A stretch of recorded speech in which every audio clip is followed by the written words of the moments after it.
खबर देखने से पहले इस चैनल को सब्सक्राइब करें। Global advertiser for innovative outdoor solutions. Global as a company, it has never compromised on its service quality and commitment.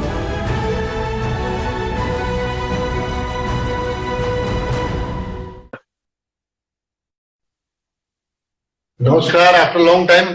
Ji sir. और सब बढ़िया सर। और सब बढ़िया है sir. First class. First class. Corona Mumbai में चल रहा है सर, अभी लॉकडाउन चल रहा है। आप बताइए अपना। All well, I am very happy Pushkar भाई कि आज आपसे बात हो रही जी जी। है। बॉलीवुड के प्यारे दुलारे पत्रकार हैं कि हम लोग बड़ा खुश हो जाते हैं। आपका नाम सुन के सबके चेहरों पर खुशी आ जाती है। Thank you sir. I am also one of them. Thank you sir.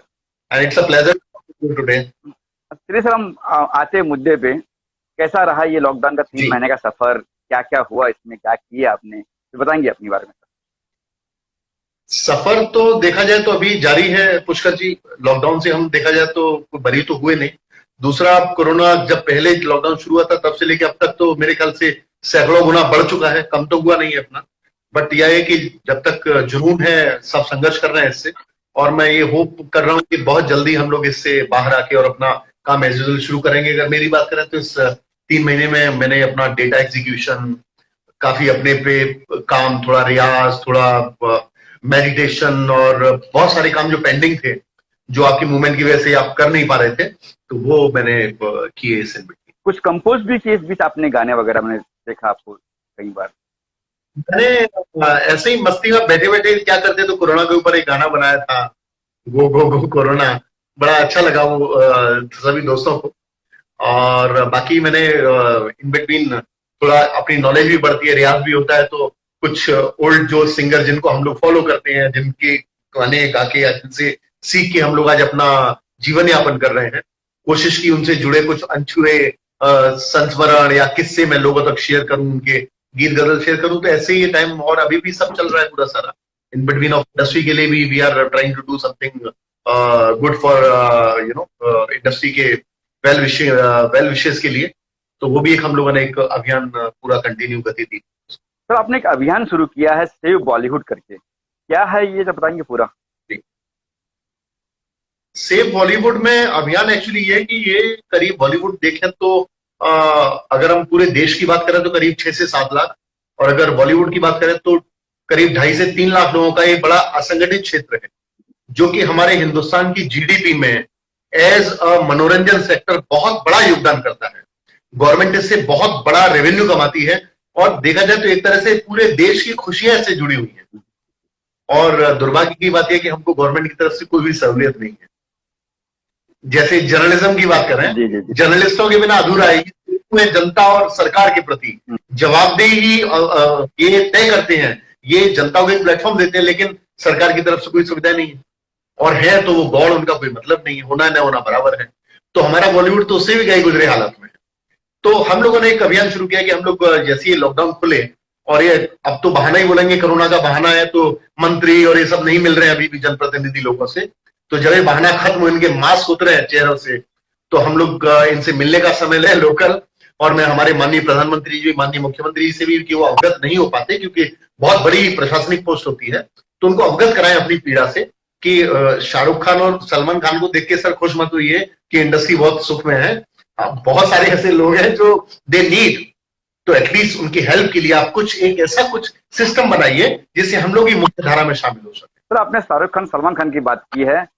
Salman Khan इन दोनों सुर्खियों में है, जानते हो नेपोटिज्म की बात हो रही है, उनका नाम भी सामने आ रहा है। क्या कहेंगे इस खास इस बात पर? सुशांत सिंह के बाद नेपोटिज्म का नहीं। देखिए, मैं किसी की सोच से इत्तेफाक नहीं रखता हूं, और मैं किसी की सोच का समर्थन भी नहीं करता हूं, लेकिन व्यक्तिगत मेरी बात माने तो 3 स्टेप में ये बहस कंप्लीट हो जाती है। पहली बात तो, जब मैं कोई भी काम करूंगा या मैं कोई भी कमाऊंगा या मैं कोई घर बनाऊंगा, तो मैं किसको देके जाऊंगा? अपने बच्चों को देके जाऊंगा। मैं ऐसा तो नहीं करूंगा अपने बच्चों को रोड पे छोड़ दूंगा और वेलफेयर के लिए घर दे दूं। तो बच्चे, उनको पैदा किया तो हमारी जिम्मेदारी है। दूसरा, उसके बाद मैं कोई काम करता हूं तो मेरे लिए जो इजी एक्सेस लोग हैं या जो मुझसे उम्मीद रखते हैं, आशा रखते हैं, उनको मैं पहले काम दूंगा, बशर्ते वो डिजर्व भी करते हो। डिजर्व तो बहुत करते हैं। और तीसरा, हम जिस फील्ड में काम करते हैं पब्लिक डोमेन है, तो यहां आपको अगर फिल्म अच्छी लगेगी तो आप देखेंगे फिल्म, नहीं अच्छी लगेगी तो नहीं देखेंगे फिल्म। अच्छी लगी, आपने फिल्म देखी, हिट हो गए, आप सुपरस्टार बन गए। शोले देख के और करके उसमें एक्ट करके ही तो अमित जी और धर्मेंद्र जी सुपरस्टार बन गए। शोले में तो नेपोटिज्म था। तो ये नेपोटिज्म तो वर्ल्ड इंडस्ट्री में है ही नहीं।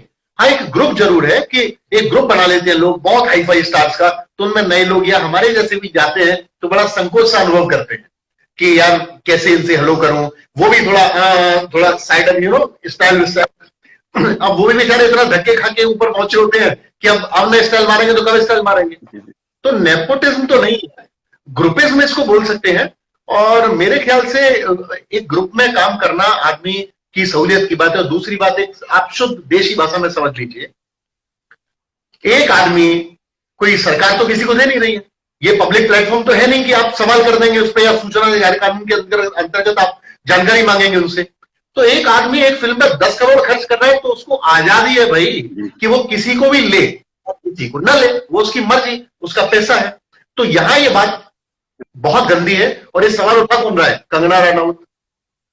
उनका इतिहास किसको नहीं मालूम, मैं किसी को सपोर्ट नहीं कर रहा। और मुझे अब आप बता दीजिए, तो ये लोग खुद इतने लोगों को यूज, कंगना जी का मैं सुन रहा था, वो मैंने झांसी की रानी बनाई, तो बताइए मैंने पब्लिक के लिए बनाई। अरे आपने बनाई, पर आपने पैसा कमाया तो कितना पैसा गरीबों में दिया? बात सही है। कितना पैसा आपने ये जो अभी जो कोरोना चला उस महामारी में दिया? बकवास। ये सिर्फ ये चाहते हैं कि ये जो बोल रहे हैं उसका जवाब सलमान खान दे दें, उसका जवाब ये लोग दे दें, तो वहां पे इनको थोड़ी सी और एक प्रमुखता मिल जाए तो लॉकडाउन के समय का सदुपयोग हो जाए। बाकी nepotism is nothing else. Beside that कुछ दुखद हादसे हुए, बड़े बड़े स्टार्स हमारे बीच में से गए, बहुत दुख का विषय। और ऐसा लग रहा है पता नहीं क्या इंडस्ट्री खाली हो जाएगी क्या।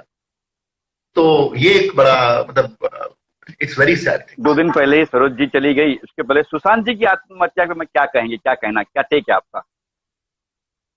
सुशांत का जाना एक तरह से आप सोचिए कि मध्यम वर्गीय लड़के जो उस इंडस्ट्री में आते हैं ना स्टार बनने के लिए, उनके सपने टूटने जैसा था।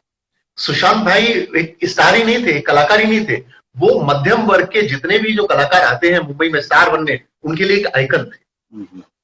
और कोई भी आदमी, सुशांत भाई उस स्टेज पर नहीं थे कि वो ये नेपोटिज्म और एक ग्रुपिज्म से घबरा के और चला जाए। वो बहुत स्ट्रॉन्ग बंदा था सुशांत। ईश्वर उन आत्मा को शांति प्रदान करे। लेकिन मैं नहीं समझता कि किसी में इतनी दम है, सलमान, शाहरुख खान या जो नाम जो लोग ले रहे हैं, ऋतिक, इनका कोई पहली बात तो लेना देना नहीं। लेकिन इनमें से किसी में इतनी दम है कि सुशांत जिस लेवल पे थे उस पे उनको हिला पाते। आप तो जनरल आप भी जानते हैं, हम सब जानते हैं, सुशांत कुछ भी नहीं करते तो भी टेलीविजन के दरवाजे तो एज अ सुपरस्टार उनके लिए खुले हुए थे। सुशांत कुछ भी नहीं करते तो जो पानसिंह तोमर टाइप की जो लीक से हटके फिल्म जो तिग्मांशु धूलिया बनाते हैं या अनुराग कश्यप बनाते हैं, वो जोनर तो उनका सुरक्षित था। जिनको एग्जैक्टली फिल्म बोलते हैं, जिनको असल में सिनेमा मिलता है, जिनको जो ऑस्कर अवार्ड के लिए जाती हैं, ये दबंग, कवियां कभी ना, कुछ कुछ होता है, ये तो पब्लिक एंटरटेनमेंट है। इनको कोई अवार्ड मिला क्या?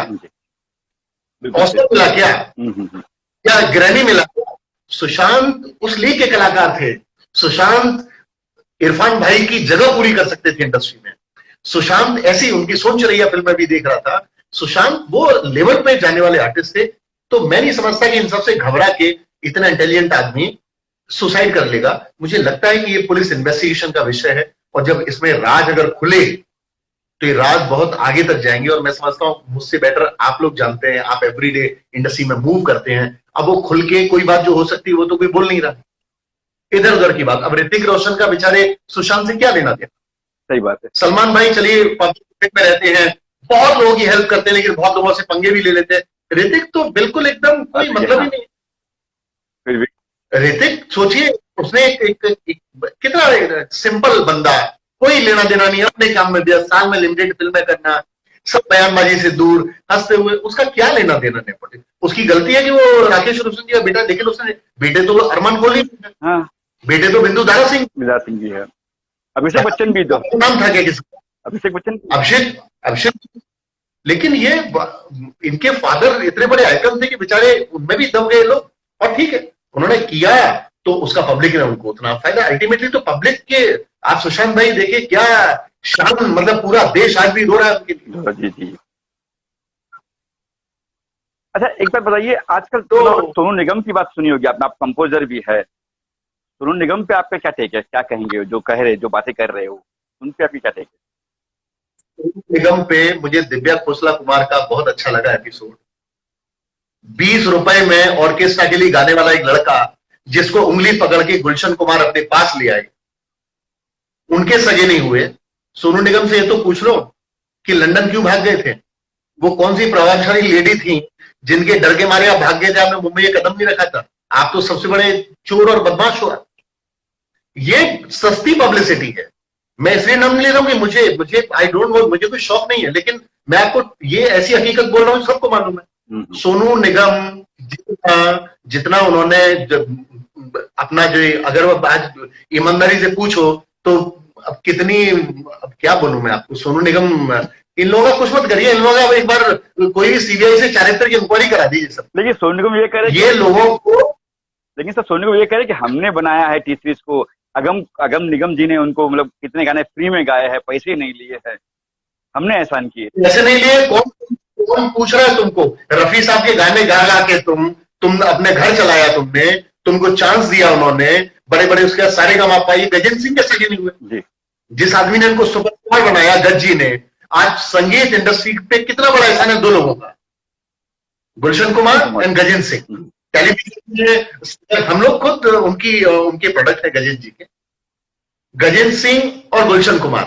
कोई आदमी इन लोगों का नाम नहीं लेता, थैंक्स नहीं बोलता इन लोगों को। और मैं बोलते रहा हूं, जितने भी लोग हैं, आप भी जानते हैं, हम भी जानते हैं, इनकी एक सीबीआई तो छोड़ो, एक आम से जो आपके जो असिस्टेंट जो हो, चौथे नंबर के पत्रकार, उनको बस एक दिन की इंक्वायरी करा दो इंडस्ट्री में, हो जाएगा सब। तो इन लोगों को तो मुंह छुपाना पड़ेगा। तो ये क्या, ये वहां बैठ के पैसा कमा लिया, आप कोई गाने गवा नहीं रहा तुमसे, गाने अरिजीत, नेपोटिज्म है तो अरिजीत सिंह इतने बड़े स्टार कैसे हैं? सलमान को जिस आदमी ने स्टेज पे धक्का बता दिया, हुआ ही सीधा बोल दिया सलमान को, क्या बिगाड़ लिया सलमान खान ने उसका? सलमान खान को शो में इतने पैसे नहीं मिलते जितने अरिजीत को मिलते हैं। सलमान की डेट आपको मिल जाएगी, अरिजीत सिंह की नहीं मिलेगी। 4 करोड़ रुपए लेते हैं अरिजीत सिंह की शो की आज की डेट में, क्या कर लिया? तो नेपोटिज्म तो अरिजीत सिंह क्यों है भाई फिर, ये तो बताइए आप। बात तो सही बता, और अगर इनका गैर तो अरिजीत सिंह कैसे सर्वाइव कर रहे हैं तो बताओ? क्योंकि he is a true artist, public उनको प्यार कर रही है। एक बार और देखा मैंने आफ्टर, तो इसलिए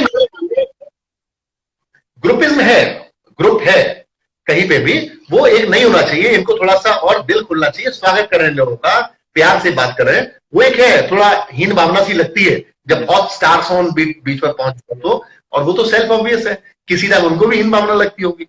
मैं आपको एक छोटा सा किस्सा बताता हूँ। मेरे एक बहुत अजीज दोस्त हैं, स्ट्रगल टाइम के हम लोग बड़े लंगोटियां याद रहे हैं। वो और मैं मरीना गेस्ट हाउस बैंड्रा में उसकी छत पे खड़े होके एक सपना देखते कि नीचे उस समय काली पीली टैक्सी चलती थी फिएट, कि वो मिलके दोनों साझे में खरीद लेंगे। 15,000 रुपए की उस समय आती थी, और 4-5 दिन तू चला लिया करना, जैसे जा रहे हैं पुरानी फिएट खरीद लेंगे, और 4-5 दिन तुम यूज कर लिया करना, थोड़ा यार कारवार होनी चाहिए काम के लिए जाए तो। वो सिंगर कौन था? जावेद अली। दूसरा मैं था। हम दोनों सपना देखा करते थे, और देखो ईश्वर ने हमको कितना दिया, तो हम उसका थैंक्स नहीं करें और चिल्ला रहे हैं नेपोटिज्म। अरे आपने जितनी मेहनत की उसके अकॉर्डिंग ईश्वर ने आपको दिया, और ईश्वर दे रहा है। जी जी। अच्छा, आफ्टर सुशांत सिंह की आत्महत्या के बाद देखा जाए कि सब लोगों ने एक तरह से हुड़वा ली, अपने वीडियो भेजने लगे, यानी पब्लिसिटी गेन करने लगे। लगा नहीं आपको ऐसा कि पब्लिसिटी कर रहे हैं हर कोई, फिर सोनू निगम हो, कंगना हो, ये हो, सब लोगों ने जितनी इस पे। और आप देखिए कौन लोग आए सामने, ये टिपिकल, जिन्होंने अपने समय में बड़ा काम, मुझे लगता है सोनू निगम हो गया यार, टाइम अब जाके आराम करो तुम अपना यार, इनको गाने दो, अरिजीत सिंह को गाने दो, गाने दो, अच्छा गा रहे हैं, नेहा कक्कड़ है, ये बढ़िया गा रहे हैं, इनको गाने दो अपना, तुम क्यों अब खुजली कर रहे हो गया तुम अपना। बहुत है, एक सबका एक समय होता है, वो समय जब चला जाता है तो दूसरों का समय, तो there is no place for him. सब लोगों ने कहा कि मैं आगे आता हूँ, मैं वीडियो बना के भेज दूंगा, और कितने लोग, कई लोग आए, अनुपम खेर को ले लो, ये जितने भी लोग थे जो घर बैठे लॉकडाउन में, कुछ काम था नहीं, वीडियो बनाए, मोबाइल पे भेज दिए, बस चलो क्या करें टाइम है। और हमारे यहाँ भी पब्लिक बड़ी इनोसेंट है। हाँ, तो दुख क्या है ना, हम इंडियन को ना दुख बहुत जल्दी, तो वो सुशांत सिंह का इतना दुख था कि लोगों को समझ ही नहीं आया कि हम क्या बोल रहे हैं। लेकिन अगर आप बात डीपली जाए तो मेरे फादर भाई जाने से पहले अपनी ब्लेसिंग मुझे देके जाएंगे। जी जी जी। अब पुष्कर भाई आप तो थोड़ी बोलेंगे कि यार से तो नेपोटिज्म हो गया, मुझे क्यों नहीं देखेंगे उसको। मुकेश अंबानी ने अगर नेपोटिज्म है तो रिलायंस को सबसे लगा ली। तो आप भाई धीरू भाई अंबानी ने क्यों दिया मुकेश अनिल अंबानी को, मुकेश अंबानी जी ने क्यों अपनी बिटिया उनको दिया, अनिल अंबानी जी ने क्यों अपने बेटे को दिया, तो वो नेपोटिज्म नहीं है। व्हाट इज दिस यार। अच्छा एक चीज आपने देखिए, राखी सावंत देखा होगा आपने, सुना होगा राखी सावंत, उन्होंने कहा कि सुशांत जी मेरे कोख से पैदा होंगे। फुल्ली एंटरटेन राखी सावंत की। मैं कहता हूँ कुछ लोग ऐसे हैं जिनको सुन के देख के ना आपको मुस्कान आ जाती है जी। तो राखी सावंत वैसी हैं। और मैं सोचता हूँ वो उनको आप किसी भी नजर से कोई भी देखे, लेकिन आदमी जो अंदर है वो बाहर है, वो ऐसा है ना, तो वो मस्त है फिर। तो मैं तो कहता हूँ मस्त रहिए। ऐसे ही एक और हमारे बॉलीवुड के टॉप क्रिटिक है कमाल आर खान, के क्या करते हैं उनका देखिए, ऐसा होना चाहिए आदमी को। उन्होंने सुशांत के साथ खड़े तो खड़े, कितना मतलब आंसू भरा, कितनी उन्होंने प्रेम से उनकी यादें शेयर की, कितना किया अपना। लेकिन अब उस आदमी को जिससे गुस्सा है अब चलिए उन पे अगर ये कमाल KRK की तो इतनी फॉलोइंग नहीं है जितनी सलमान खान की, लेकिन उस आदमी ने सलमान खान को बुलाना उसने कि कौन हो तुम, और अभी भी तक दे रहे हैं। तो क्या कारण है सलमान खान भाई उसका, और उनके फॉलोअर्स तो बढ़ते ही जा रहे हैं। मैंने भी सब्सक्राइब किया हुआ है KRK का चैनल। मैं अप्रिशिएट करता हूँ, आप जो जैसे अंदर हो ना वैसे बाहर रहो। लेकिन विरासत तो भैया मैं तो अपने बच्चों को ही देके जाऊंगा सबसे पहले, उसके बाद बचेगा इसके तो फिर मैं दूसरों को दूंगा। अच्छा 100 बक्स के बच्चे लोग आते हैं वापस एक बार टॉपिक पे, 100 बक्स के बाद अब इन दोनों क्या कुछ हो रहा है, कुछ बताएंगे, कुछ आप क्या कुछ लिख रहे हो, कुछ फिल्म के बारे में? करीब थी, आप सबकी ब्लेसिंग से रिलीज हुई फिल्म, बहुत अच्छा एक हमने देखा जो पब्लिसिटी कैंपेन का स्वाद था। लेकिन अभी OTT प्लेटफॉर्म पे आनी है, ऑलरेडी हमारी डील हो चुकी है, और एक US सर्टिफिकेट हमारा ऑलमोस्ट, वो भी मुझे अब जाके मुंबई फिनिश करना है। तो उसके बाद हम लोग सैटेलाइट और ओवरसीज पे लेके जाएंगे। उसके बाद मेरा सेकंड प्रोजेक्ट लैंड में है, कुछ मैं वेब सीरीज कर रहा हूँ, और बाकी तो ये जो नेपोटिज्म वाले जो गैंग हैं, हम तो प्रार्थना करेंगे ईश्वर इनसे बचा के रखे हमको। हालांकि हम लोगों का वो कद और पद नहीं कि अभी कुछ बोले हम लोग के बारे में, लेकिन इंडस्ट्री को देखा जाए तो ऐसे लोगों से भगवान बचाएगा, बहुत गलत बात। अच्छा एक चीज इन दिनों में एक चीज और देखी गई है, चाइना बॉर्डर पे हमारे कुछ सैनिक शहीद हो गए थे, और अब ये हो रहा है कि जितने भी चाइना प्रोडक्ट है या जो ऐप है उनको सबको बैन कर दिया गया है, सरकार ने बैन कर दिया। इससे आपका क्या राय है, क्या टेक है आपका? चाइना का देखिएगा, चाइना की हम वैसे बात करें तो चाइना वाले बहुत घाघ हैं, और इनके यहाँ एक इनकी बुक है युद्ध की नीतियां अपना, इनके जो बहुत ओल्डर जो है उनकी लिखी हुई, ये 100% उस पर अमल करते हैं। उसका जो सबसे पहला जो चैप्टर है कि किसी भी देश को या सभ्यता को खत्म करना है, उसको आर्थिक रूप से बर्बाद कर दो। पहला आर्थिक मोनोपोली, जो कि आप देखते हैं। दूसरा इनका है सांस्कृतिक रूप से खत्म कर दो उस देश को। उसकी हम प्रेरणा किससे लेते हैं, आप नमस्कार करते हैं तो प्रेरणा कहां से मिलती है आपको, हमारी संस्कृति से मिलती है, तो संस्कृति को खत्म कर दो। और तीसरा फिर अपनी, क्योंकि जब सांस्कृतिक रूप से खत्म हो जाएगा, आर्थिक रूप से खत्म हो जाएगा, तो खोखला हो गया आदमी, फिर आप उस पर अटैक करके उस पर अधिकार कर लो। लेकिन उसमें एक मूर्खता इनसे ये हो गई कि ये इन्होंने पूरे विश्व के साथ करना चाहा। तो चाइना की आज की तारीख में तो क्योंकि युग बदल चुका है, पुराना समय नहीं रहा, तो आज की तारीख में उनकी इतनी औकात नहीं है कि पूरे विश्व से युद्ध कर सकें, तो वहां थोड़ी प्रॉब्लम हुई। सांस्कृतिक तौर पे ये ऐसे ऐप लेके आए, उन्होंने उनको ना जो कंजर होते हैं ना, कंजर, उन लोगों में भेजा इन्होंने और उन्हीं को बूस्ट किया। मतलब एक टपरी में रहने वाले, लाल बाल, नीले बाल, पीले जूते, फटे, गंदा जैकेट, उसे एक और इन्होंने ऐप निकाल दिया ब्यूटी प्लस, खूबसूरत बना के, और ले कर रहा है। उसके कितने सा फॉलोअर्स हैं, 20 मिलियन। अरे हमें देखिए, हम लोग मतलब डिप्रेशन में चले जाते थे हम लोग, यार क्या करें करके, हमारे 1 मिलियन तो छोड़ो, 20,000 फॉलोअर नहीं होते। तो चाइना ने उसको बहुत जबरदस्त तरीके से हमारे इंडिया में खत्म किया। तीसरा आप देख ही रहे, ये तो मैं शुक्र अदा करता हूं कि हमारे देश में इस समय कुछ भी हो, शासन ऐसे एक सख्त प्रधानमंत्री का है जो कि इस टाइप के सक्षम निर्णय लेते हैं। उन्होंने सबसे पहले ये ऐप वगैरह बैन की, ये बहुत अच्छी बात है, मैं इसका बड़ा स्वागत करता हूं, ये बहुत अच्छा किया है इन्होंने। दूसरा, चाइना के जितने प्रोडक्ट आ गए अब हमारे यहाँ सब, क्योंकि आधे तो अंगूठा टेके, पढ़ाई से तो मतलब नहीं है, पढ़ते होते तो ये टिकटॉक क्यों चलाते, तो चाइना के बोर्ड तोड़ने शुरू कर दी। अरे भाई, जो चीज हम खरीद लाए हैं उसमें तो पैसे खर्च हो गए ना, उसका यूज कर लो, लेकिन आप उन चीजों का उपयोग एकदम से बंद नहीं होगा, धीरे धीरे करना। आप अब मत खरीदो, तो जब डिमांड नहीं होगी तो सप्लाई नहीं होगी, सप्लाई नहीं होगी तो व्यापारी मंगाएगा नहीं बाहर से सामान, जब व्यापारी नहीं मंगाएगा सामान तो आपका पैसा हिंदुस्तानी चीजों में खर्च होगा। तो ये एक आंदोलन है, जैसे गांधी जी ने विदेशी चीजों का बहिष्कार आंदोलन किया था कि हम विदेशी नहीं खरीदेंगे, ये नहीं कहता कि जो खरीदेंगे उनको जला डालो, वो तो आप अपना नुकसान कर लोगे अपना। सबने अवज्ञा आंदोलन था जो गांधी जी का, तो हमें उससे प्रेरणा लेनी चाहिए। तो इसमें हमारी इंडस्ट्री भी बहुत बड़ा रोल अदा कर देगी। देखिए चाइना कितना शातिर है, उसको पता है जो टॉप चीजें हमारी, हमारे कैमरे, हमारे लेंसेज, हमारी टॉप लाइट है, ये सब जापानीज हैं, कोरियन हैं, कुछ यूएस की हैं, टक्कर नहीं, उनको छुआ भी नहीं उन्होंने, लेकिन ये बहुत लिमिटेड होती है। उन्होंने छुआ किसको? ट्राइपॉड, आपके छोटे छोटे इक्विपमेंट या लोहे की बनी चीजें, वो पतरे की डाल के उन्होंने भर दिया। तो हम जो खरीद लिया तो खरीद लिया, वो तो बर्बाद हो ही जाना है 5-6 बार यूज करके। लेकिन आगे हम चाइना का जो भी माल है जो हमारी इंडस्ट्री में लगता है, शूटिंग में या इक्विपमेंट में, वो हमको बिल्कुल यूज नहीं करना चाहिए।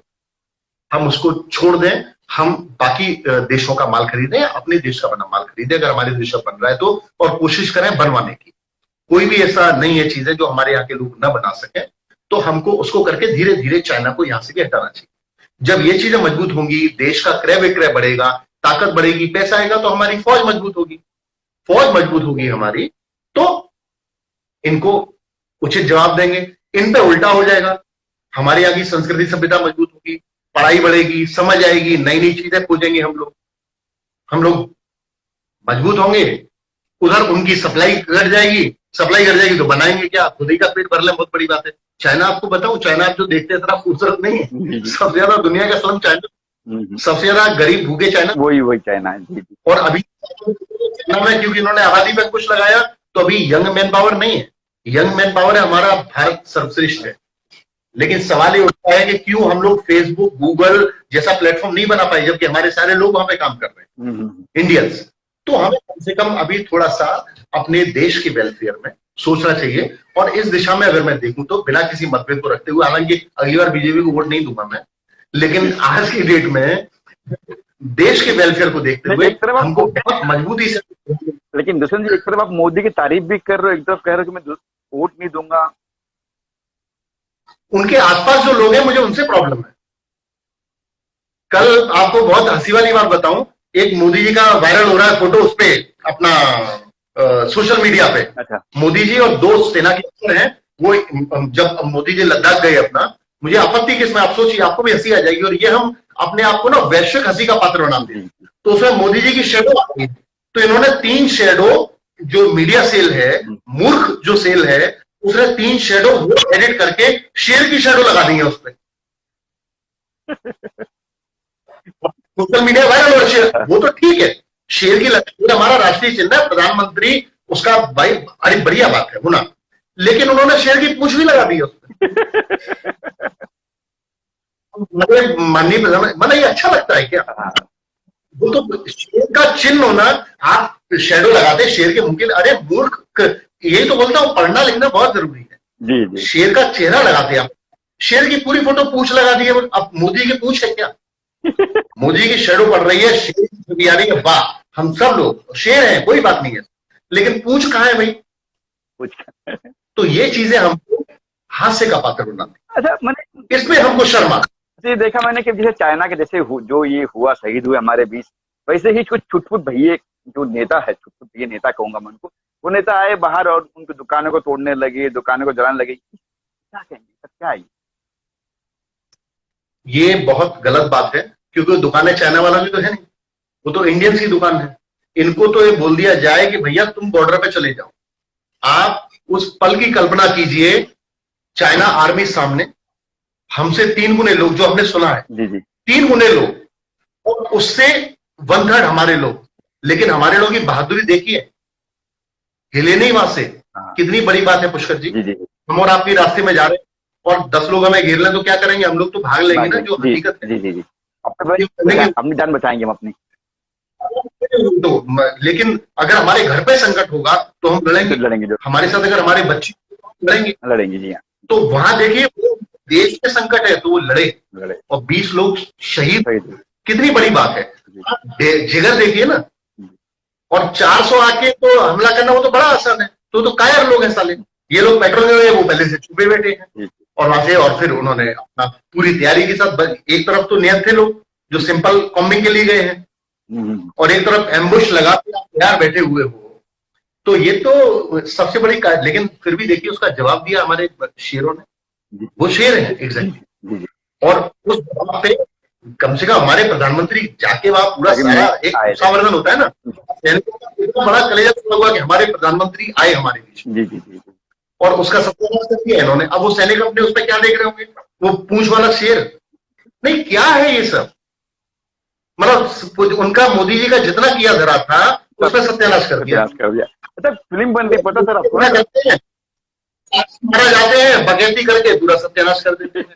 एक मोदी जी करते हैं, उन्नाव का वो स्टीशीट रहता है, सत्यानाश कर देता है। एक मोदी जी करते हैं, गिरिराज सिंह वहां खड़े होते हैं, सत्यानाश कर देते हैं। ये बड़ा दुख की बात, बहुत दुख की बात, मोदी जी दुख की बात है। ईमानदार कोई हमारे देश को बहुत टाइम के बाद एक ईमानदार, मतलब प्रधान सेवक बोलते हैं, अभी प्रधानमंत्री भी थे। लेकिन अब प्रॉब्लम है कि अकेले क्या करेंगे जी। तो फिल्म बनने वाली, आपने सुना होगा अजय देवगन जी ने अनाउंस कर दी है फिल्म, उस पीसी पे फिल्म बनने वाली है, सुना है हमने, खबर भी है ये सुना कि नहीं सर आपने? फिल्म बनने वाली है, अजय देवगन बनाने वाले हैं इसमें, अजय देवगन रोल कर।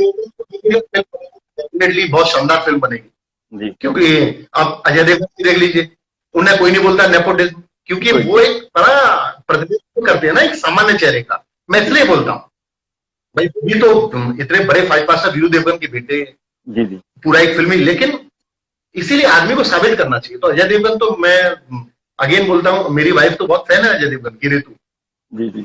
तो अजय देवगन जो बनाएंगे शानदार बनाएंगे, उसमें कोई बात ही नहीं है। और मेरी बेस्ट विशेष है, हम सीखते हैं इन सब लोगों से कि कैसे सिनेमा बनाया जाए, कैसे उसका प्रचार किया जाए, किस स्टाइल में अपने को रखा जाए, कैसे बहुत एक अच्छे नॉन कंट्रोवर्शियल तरीके से अपने को रखा जाए। आज हम रास्ते में बात करते हुए आ रहे थे, ऐसे कितने स्टार हैं, देओल फैमिली हर चीज से दूर, ऋतिक रोशन हर चीज से दूर, अजय देवगन हर चीज से दूर। तो ये आइकन है भाई। आप पब्लिक डोमेन में बहुत जरा है तो वह करोगे तो जैसा झेल रहे हो तो झेलना ही पड़ेगा, आप लोगों के निशाने पे आओगे। तो बेचारे चक्कर में आ गए करण जौहर और ये आपके सलमान जी, शाहरुख खान, ये सब जलन है ना। हम लोग वहां तक जा नहीं सकते तो क्या करें? इनका नाम अंगूर खट्टे जी, सही बात कही, अंगूर खट्टे। और चाह जाएंगे हम अंगूर खट्टे बोल रहे हैं, उसको सारे लोग छापे, तो कैसे संभव है? अरे 2 दिन पहले ही ठीक है, मैं इस बहाने मनोरंजन कर रहे हैं अपना, ठीक है, बढ़िया बात है, अच्छी। मुझे तो एक अवार्ड देना चाहिए इन लोगों को, बेस्ट अपना एंटरटेनर इन कोरोना का, इनको ये अवार्ड जाना चाहिए। तो 2 दिन पहले ही सरोज जी चली गई, उसका खेद आपने प्रकट किया था, आपने भी लाया था वीडियो, तो मिले हो Saroj ji? She is a mother of dance. जी, मैं आपको दिल से बताऊं, मेरी उनसे मुलाकात नहीं हुई सरोज जी से कभी, और मेरी बहुत मन था कि मैं उनसे मिलूं और उनसे ना कम से कम एक 100 का नोट ले लूं और रखूं उसको अपने पास हमेशा के लिए। बड़ा फेमस था। तो हम शायद उस काबिल नहीं थे कि मास्टर जी का 100 का नोट हमारे पास भी होता अपना, लेकिन मैं मतलब दिल से दुखी हूं। और मैं क्या, पूरा बॉलीवुड ही दुखी है। मतलब ऐसा टाइटल किसी को नहीं मिला मदर ऑफ डांस। और दूसरा देखी जाए तो पहली बार ऐसा हुआ कि किसी डायरेक्टर के साथ किसी डांस कोरियोग्राफर को इतना बड़ा स्टारडम मिला। सुभाष घई, सरोज खान, मतलब लाइफ में कुछ चीजें एक ही बार होती हैं। जी। तो सुभाष घई सरोज खान जोड़ी, वो जैसे एक टाइम में फराह खान और शाहरुख खान का एक कॉम्बिनेशन बहुत शानदार था, लेकिन वो एक स्टार और डांस डायरेक्टर की जोड़ी थी। डायरेक्टर और डांस डायरेक्टर की स्टारशिप और जो ट्यूनिंग और जो पार्टनरशिप थी, माय गॉड, उसे जिस लेवल पे उस टाइम पे पहुंचाया सरोज जी ने, मेरे ख्याल से सारे जो नृत्य निर्देशक हैं या बॉलीवुड का जो डांस जगत है या इंडियन सिनेमा का डांस जगत है, सरोज जी का जो कंट्रीब्यूशन या जो ब्लेसिंग्स है उसको कभी भी वो भुला नहीं सकते।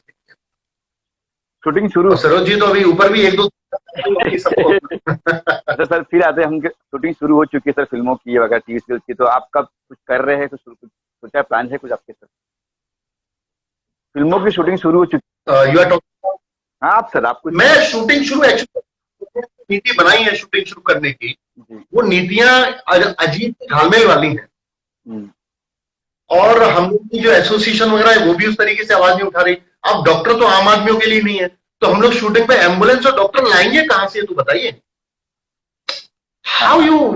कैसे और नहीं लाएंगे तो ये वहां पे आपको ये पुलिस वाले आ जाते हैं वसूली करने, और वो लोकल आ जाते हैं कि दे दो पैसे, नहीं तो हम पुलिस वो बोलेंगे ये बोलेंगे इस तरह की। तो ऐसे माहौल में हम समझिए, मैं शायद बहुत जल्दी मैं माननीय मुख्यमंत्री जी से, योगी जी से मिलने वाला हूँ और मैं उनको बोलने वाला हूँ कि ये अवसर है तो आपदा का अवसर है, बदल दीजिए, अपने यहाँ पे शूटिंग खोल दीजिए आप, तो कम से कम ये जो चीजें हैं मुंबई की इनसे बचे, तो लोग शायद उत्तर प्रदेश फिर एक अपना हब में तब्दील हो जाए, उत्तराखंड एक हब में तब्दील हो जाए अगर ये खोल देते हैं शूटिंग। क्योंकि अब लोग तो घूम ही रहे हैं, मॉल में जा रहे हैं, सब जगह जा रहे हैं, तो शूटिंग से भी, बट वो डॉक्टर कहां से लाएंगे अभी इन चीजों पे, तो it's not possible for us. तो फिर भी काम तो करना है, ब्रेड बटर है, खाना खाना है, सर्वाइव करना है, काम करना है, तो मैं शायद उम्मीद कर रहा हूं कि नेक्स्ट मंथ मैं शूट अपना स्टार्ट कर दूंगा, but like soon I will be in Mumbai, तो मुझे रिकॉर्डिंग शुरू करनी है इमीडिएटली। मेरी जो नेक्स्ट फिल्म है उसका ऑलरेडी 2 गाने रिकॉर्ड कर चुका हूं मैं, तो तीसरा गाना मुझे रिकॉर्ड करना है। कोरोना महामारी चल रही है, लॉकडाउन अभी भी चल रहा है, इससे क्या कहेंगे आपकी जो डिसीजन था गवर्नमेंट सरकार का कि बंद रखेंगे, सब कुछ बन रहा, सही था या क्या क्या कहेंगे? आप देखिए, सरकार पे कुछ भी सवाल उठाना हम लोगों के लिए बड़ा आसान होता है, और वो आसान इसलिए होता है कि हम लोग की अपनी सोच होती है, हमको लगता है हम सही बोल रहे हैं। तो अगर उस हिसाब से देखें तो भाई सरकार की सोच या उनकी मजबूरियां या उनका जो पूरा इंफ्रास्ट्रक्चर उस तक पहुंचना हम जैसे लोगों के लिए पॉसिबल नहीं है। बट मेरे ख्याल से मुझे क्या लगता है कि अगर कोई कोरोना ग्रसित मुंबई में है तो भाई साहब आप गोरखपुर को नाकाबंदी क्यों करा रहे हो? तो जैसे 500 लोग थे तो 500 लोगों की जगह पे इनको स्ट्रिक्ट कर्फ्यू, बिल्कुल जो होते हैं ना गोली मारने के आदेश आतंकवादी टाइप का, वो इनको लगा देना चाहिए था। उन जगहों पे जबरदस्त तरीके से टेस्टिंग होती इमीडिएटली, मतलब युद्ध स्तर पर सेना लगा के, और बाकी जगह लोग रखते और इन बिटवीन एक टाइम दे देते कि जिसको घर जाना है वो ले जाए। तो और ट्रेनों में जैसे ट्रेन चल रही है, देखिए डॉक्टर कितने आसानी से अवेलेबल थे, हर ट्रेन में ये 6 से 7 डॉक्टरों का दस्ता बनाते इंक्लूडिंग नर्स, वो हर डब्बे में चेकिंग करते हुए चले जाते, लोगों को दवाई देते हुए चले जाते, लोगों को समझाते हुए चले जाते कि भाई मास्क पहनना है, ये पहनना है, वो पहनना है। तो स्थितियां थोड़ी सी और काबू होती है। उसके बाद फिर एक देश में लॉकडाउन करके 10 या 15 दिन का चीजों को संभाला जा सकता था। बट अगेन ये कहना तो बड़ा आसान है, मुंह चलाना। दुनिया में सबसे आसान काम क्या है? भाषण देना, जो कि मैं अभी दे रहा हूं अपना। तो हो सकता है उस इंफ्रा के बारे में गवर्नमेंट को ज्यादा मालूम है कि उनके लोगों में कितना दम है, उनके एम्प्लॉय में कितना दम है और उनमें कितना दम है। तो हर कोई सोच के अच्छा करता है। व्यक्तिगत तौर पे उत्तम जी का आप जानते हैं मैं एकदम फायर ब्रांड समर्थक हूँ, आदित्य जी का मैं फायर ब्रांड समर्थक हूँ, मेरे बहुत अच्छे रिलेशन है सभी दलों से। मोदी जी का व्यक्तिगत तौर पे मैं बहुत बहुत सम्मान करता हूं उनका, सिर्फ एक वजह से कि वो ईमानदार और डेयरिंग आदमी, जो कर दिया सो करना है, ये दम बहुत कम लीडर होती है। वल्लभ भाई पटेल हुआ करते थे, सरदार पटेल, उस टाइप के लीडर्स में थी अपना।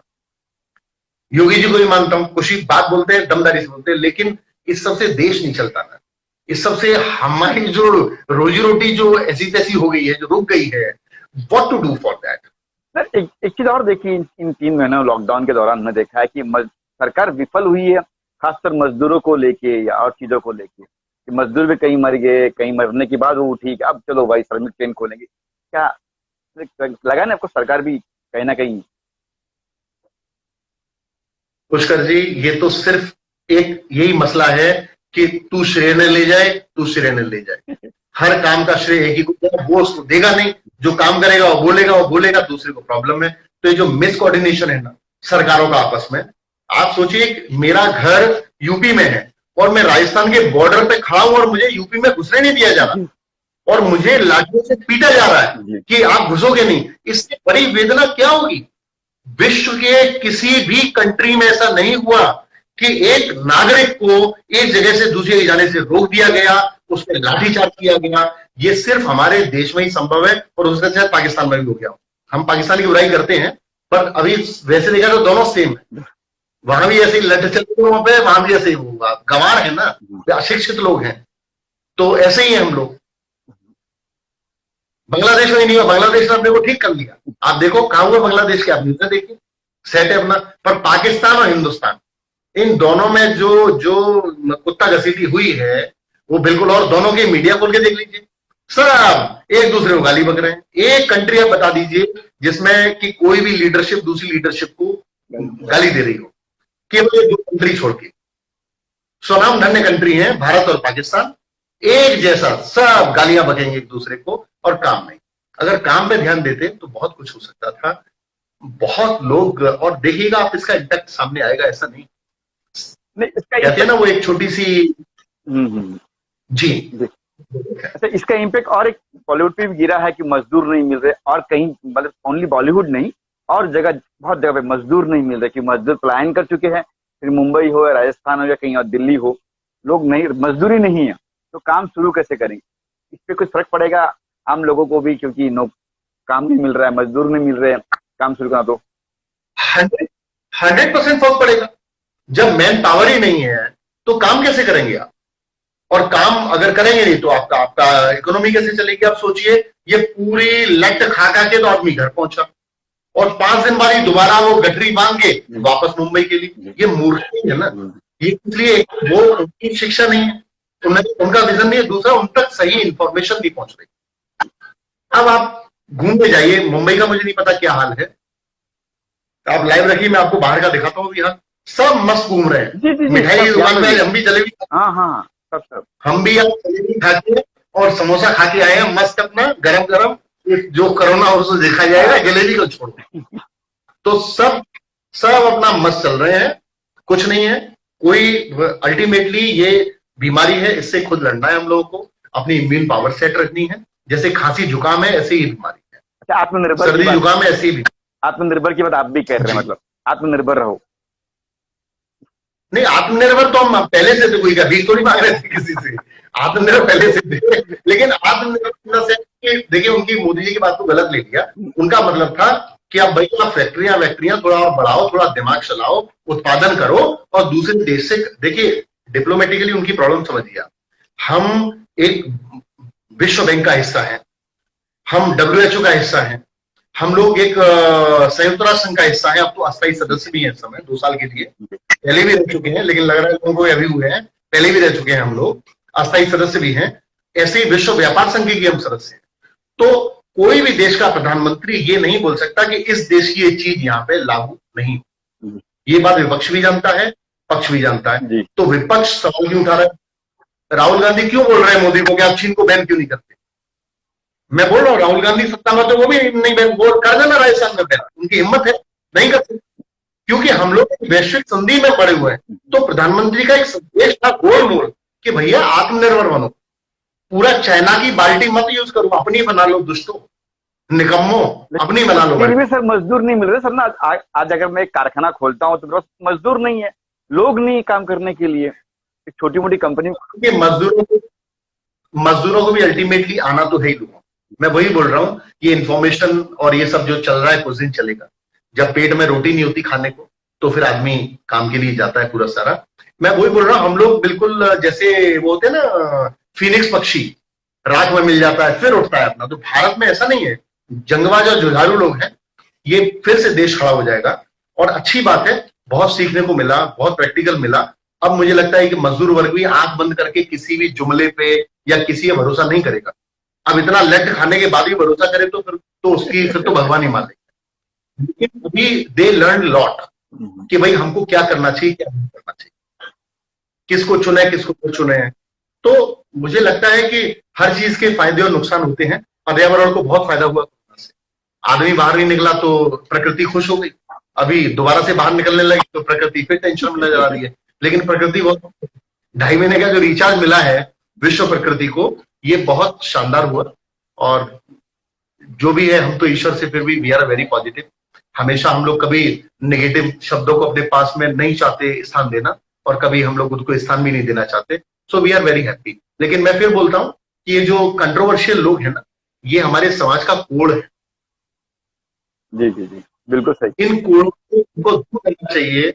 ये समाज का कोड नहीं होगा तो हम बहुत ही जेन्युइन तरीके से अपना स्ट्रगल करेंगे, अच्छे लोग आएंगे। और मैं आपको विश्वास दिलाता हूं, हॉलीवुड है, वहां नेपोटिज्म नहीं है क्या? आपने सुना कोई नेपोटिज्म कभी भी? नहीं।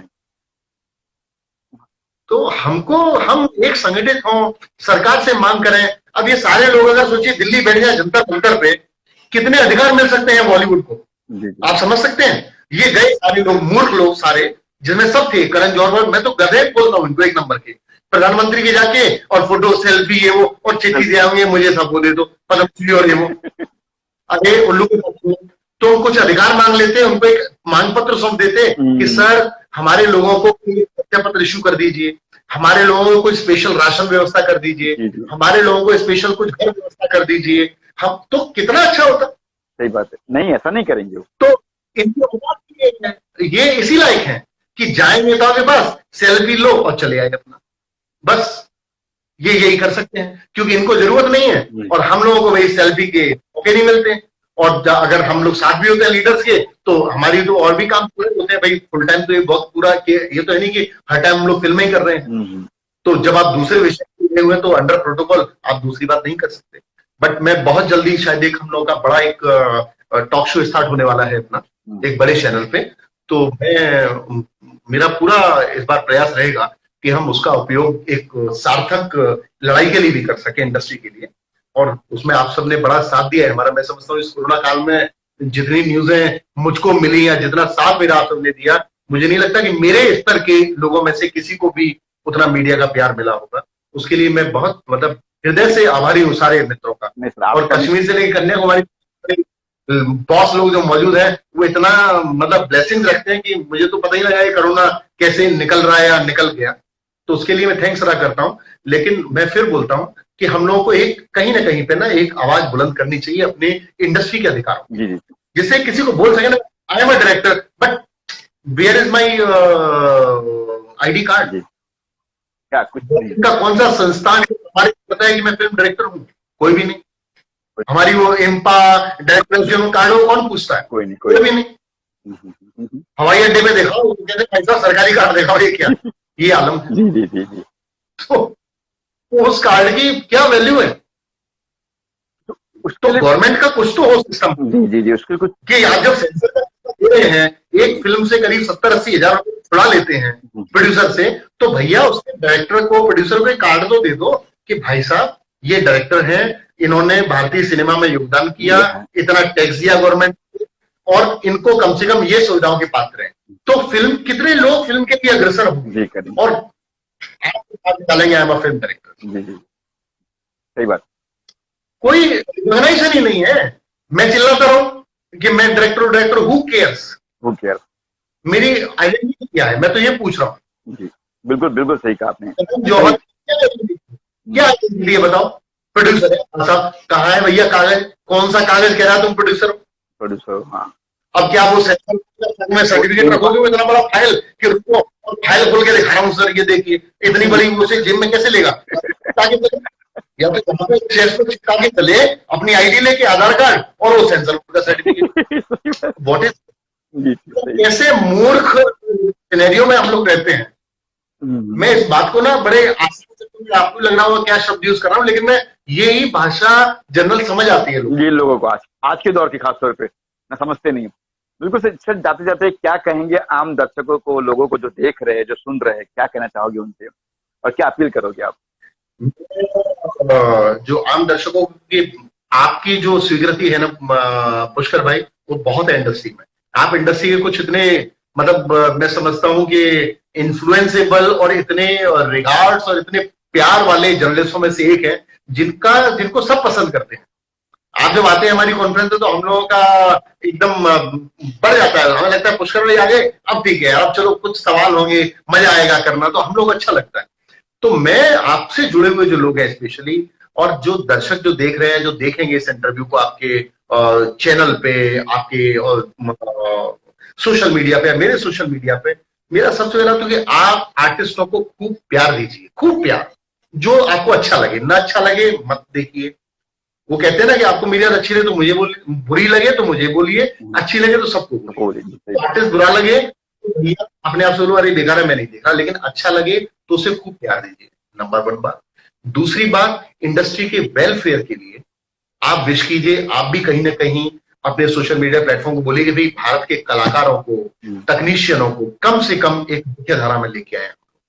और तीसरी बात, जो हमारी इंडस्ट्री के जो लोग हैं, आपसे सारे लोग जुड़े हुए हैं, मैं उनसे फिर कहना चाहूंगा कि महामूर्ख हो, इधर उधर की बातें छोड़ के एक हो जाओ। इस समय गवर्नमेंट बहुत अच्छी है, आपकी आवाज के, अगर आपकी आवाज माननीय प्रधानमंत्री जी तक पहुंच गई, और मैं भी नहीं कहता काम हो जाएगा, लेकिन उनके मन में आ गया तो 1 सेकंड में काम हो जाएगा, 1 सेकंड में।